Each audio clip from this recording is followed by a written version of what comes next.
Hello, I'm back with another word, as I told you I would be. Well, in Genesis 33, I think the last one we left in Genesis was at chapter 32, the journey back home, which was with Laban, trying to be slick. All of them actually slick. They got that in their family bloodline. But anyway, so what is actually happening is in 33, this is the meeting with Esau. Now, remember in the beginning, he left, he ran because he tricked Esau out the birthright. Which entail got him into a lot of trickery. He sowed it, he reaped it when he got to Laban's. Yeah, Laban did a lot of tricking to him. So he went through a lot of trickery for that first trickery he did. But anyway, so I'm going to get into a little bit of it. Okay. So I'm going to start out. Okay. So Jacob lifted his eyes and looked, and behold, Esau was coming, and 400 men with him. So he divided the children among Leah and Rachel and the two female servants. And he put the servants with the children in the front, and then Leah with her children, and Rachel and Joseph last, because I guess of all he favored them more. See how they still got this going on. So he himself went on before them, bowing himself to the ground 7 times until he came near to his brother. But the funny thing about it was Esau ran to meet him, and he embraced him and fell on his neck and kissed him. So that was a beautiful thing. And then he wept. And when Esau lifted up his eyes and saw the women and children, he said, "Who are all these with you?" And Jacob said, "The children of whom God has graciously given your servant." Then the servants drew near, and they and their children and bowed. Leah likewise and her children drew near and bowed. And last Joseph and Rachel drew near and bowed. And they bowed down, and Esau said, "What do you mean by all this company that I met?" And Jacob answered, "To find favor in sight of my Lord." I guess it's because, okay, I'm going to stop right there, I guess. Well, it says, he said, but to find favor in the sight of my Lord. But Esau said, "I have enough, my brother. Keep what you have for yourself." Jacob said, "No, please. If I have found favor in your sight, then accept my present from my hand. For I have seen your face, which is like seeing the face of God, and you have accepted me. Please accept my blessing that is brought to you, because God has dealt graciously with me, and because I have enough." Thus he urged him, and he took it. Then Esau said, "Let us journey our way, and I will go ahead of you." But Jacob said to him, "My Lord knows the children are frail, and that the nursing flocks and herds are a care to me. If they are driven hard for one day, all the flocks will die. Let my Lord pass on ahead of his servant, and I will lead on slowly at the pace of the livestock that are ahead of me, and at the pace of the children, until I come to my Lord in Seir." That is where they were headed. So Esau said, "Let me leave with you some of the people who are with me." But he said, "What need is there? Let me find favor in the sight of my Lord." So Esau returned that day on his way, but Jacob journeyed to Succoth. He didn't go to Seir, and built himself a house and made booths for his livestock there. Therefore, the name of the place is called Succoth. And Jacob came safely to the city of Shechem, which is in the land of Canaan, on the way from Padan Aram, and camped there before the city. And from the sons of Hamor, Shem's father, he bought for 100 pieces of money the piece of land which had pitched his tent. There he erected an altar and called it El Elohi Israel. So now let's get into it. So he meets with Esau, right? This is so funny because he made preparation to meet him because he was scared, because remember, he wanted to kill him before he left. Mind you, he'd been gone for 20 years. So after all his wondering and waiting and being afraid, finally his brother came, and he wasn't even in violence. He was in peace to him. So God brought that. So Jacob makes one last minute strategic choice before approaching his brother. He arranges his family into the distinct groups. I guess he was thinking, if his brother was coming to attack him, let him attack the ones he didn't care about first. the servants, Leah and her children, because he favored Rachel and her children. You see how this is? This is so like dysfunctional. I swear this is dysfunctional. And so, so he places blood right in the back, and it's it's like a cowardly like type of act. It's like a, I mean, I don't know where these. So God sees and knows all, and this is just too funny. And so, however, Jacob's, his open favoritism that, you could clearly see that he was going to protect her and have her himself and Joseph last and send the rest of them to be killed. Because if Esau was coming to kill him and that was the case, then he put them up front so he could kill them first and they would have time to escape. It's crazy. Thank God for being, God did not allow him to be aggressive. So he stops to bow down to the ground 7 times. Esau does not draw the sword. Instead, he hugs him. So that was good. And they were reconciled in spite of all Jacob did. So the 20 years was a good time for, the healing or forgiveness or I'm going to let it go situation. Sometimes you got to do that with folks. You see, God be working with us. He working with all of us in our mess. Don't you see? We all got some stuff. And if God used these people, he can still use us. I'm a full believer of that. Then Esau notices and asks about Jacob wives and children because he's acting like, who are these people? Treating him like he a king because he's so afraid. So he kissing up. So, he just lets them know that this is my family. And he replies, because he gave him like 400 or 550 animals and all that. He's trying to butter him up, and this is what people do. Perhaps, using customary politeness, but Esau, he tried to refuse him. And he was saying it was, it was enough, but instead he insisted, so he takes it. To show the evidence that he truly favors Jacob, like, okay, I'm going to take it.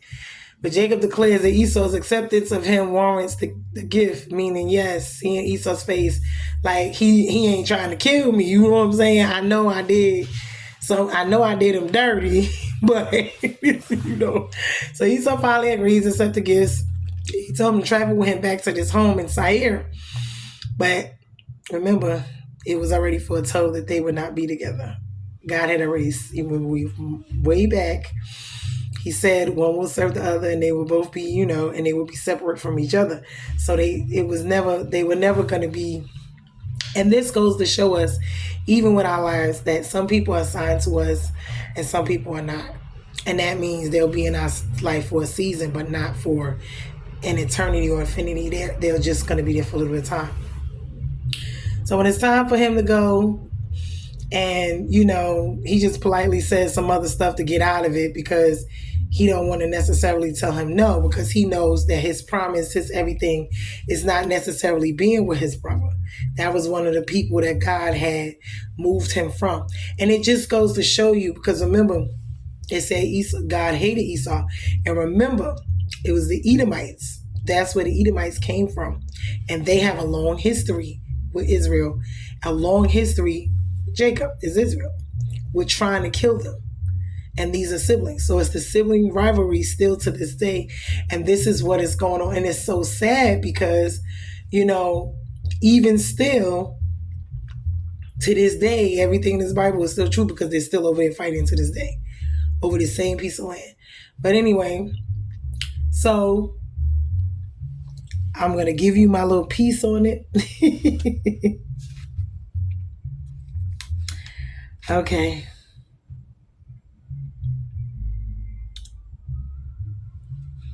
All right. But remember, okay, hold on. So Jacob, what he does is he told me he was going to Seir, which is, I guess, going towards Edom. But he lies to him because he makes an excuse because he's not going that way. He ends up going in the opposite direction. But God had already foretold this prophecy long ago. And Succoth is north, is to the booths. Well, it's north, and that's where he built the booths. But that piece of property, I think, is going to be important too, if I'm not mistaken. I think that might be where they end up burying their folks. I think, I'm not sure, but maybe it still didn't. He still didn't trust his brother. He didn't, and he knew that him and his brother still were not going to be, like I said, together in that way. And Shechem is where Jacob settled, and that's where he bought the piece of land, I think. And I think it was on the bottom of, it says Ephraim, near Canaan, going towards the promised land. So this is going to have a lot of significance, even with right now, because they're still fighting to this day over this same piece of land. Remember, Jacob becomes Israel, and that's where they get the name Israel from, which is the actual country. But settling Shechem is going to be something. Oh, this is where it's going to get really crazy. It's going to get crazy here. And if you thought up until now we was dealing with some, I mean, because he's still showing favoritism. But then again, I get it. He wasn't supposed to marry Leah. But he enjoyed having sex with her and having the children. See, it just, and I guess, honestly, because God never actually told them to do that, that was another thing. It went on, he allowed it because that's what they did. We have free will, but it wasn't something God necessarily condoned, because if he wanted him to have more than wife, each and every one of them would have had more than one. Why? Because when he made Adam and Eve, he made them two, one for each other, and that was it. If he wanted it to be more than that, he would have done it. So this is their doing. It wasn't just him. I think Abraham did it with Sarah, having a baby. They all been doing what they want to do. And this is what happens when you have no rules and lawless, or you have them and you don't abide by it. You just doing what you want to do. And then when you're just doing what you want to do, problems arise that you don't necessarily have to deal with, because you add an extra on regular already stuff that y'all will have going on, but you add an extra to it. See, because you want to have extra, you want to do extra, you want to be extra. And this is where the extra comes in. And then you got extra weight, extra problem, extra consequences, extra foolishness for no reason. So it just goes to show you that we just be doing the most. Have you ever seen the most being done? All over, everywhere. It's being done every day. And on top of that, I mean, I don't know. Jacob, he's a funny character. He's a funny dude. He's a cool dude, but he's a funny dude. And all of them up until this point, as you can see, it's like they were either little cavalry people, I don't know if they were cute, ugly. I know the Wilds are pretty, decent looking. But these dudes was kind of regular, everyday dudes that wasn't even all of this, but God just took them because whatever it was he saw in them, he took it. And he was like, that's what I'm looking for. That's what I want. It's probably the eagerness, the willingness, the humbleness, their hearts more than anything, because God looks at your heart more than anything, even though it's deceitfully wicked. Some people actually have a heart that they actually care about people, and they're not just a heart of completely hardened stone, because your heart is hard and heavy and stone and it hurts. That's the way it is. You just don't care about people. You're just selfish. It's all about yourself. And a lot of people in this world, this is the way that they are. So when you look at this story, you start to understand it. But the favoritism is just bugging me out. But we see that even right now within our own families. The favoritism of the siblings, the rivalry between the siblings, the parents, back and forth, the cousins, whatever it may be. And it's just crazy. It's really crazy. But as we can see, it was already going on. God already sees, hears, and knows. And it's just a part of our, I guess, family tree dynamic. We have the good and the bad, and it just is what it is. But we're learning a lot. I'm learning a lot. I'm really learning a lot, and I hope that you are too. And I'm gonna get into this next one. This next one is gonna be a doozy. It really is. I don't know if I'm going to do the next one because I got a couple of songs that I got to do. I got to do some more research on this one. But this next one is going to be a doozy. Hang tight, because we're going to get into Genesis 34. And Genesis 34 is actually the first recorded rape in the Bible, which is Dinah. And she's the daughter, I believe, of Leah. That's going to be in the next one. I want you to hold on tight because it's going to be good. We're going to break it down and discuss what all went on. It's a lot with this one as well. And as we can see, this is just this is our, this is what we're doing. This is our life. And when we look at what's going on right now, we see where it comes from. But we're bruised and not broken. Be blessed, guys. And I'm going to go into this next one later.